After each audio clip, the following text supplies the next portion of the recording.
مصائب لا تأتي فرادى في الزمالك. أحد الصحف الكولومبية بتؤكد اتفاق أوسيريو مع أحد الأندية واقترابه من الرحيل عن نادي الزمالك.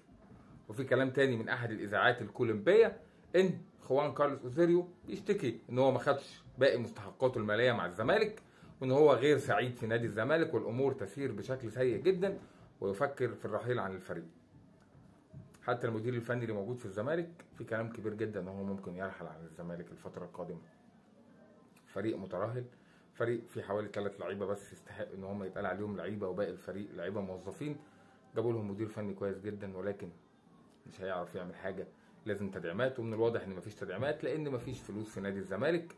حتى المدير الفني قد يرحل قريبا عن نادي الزمالك. شايف فعلا بشكل جدي الزمالك لازم ينسحب من البطولة العربية.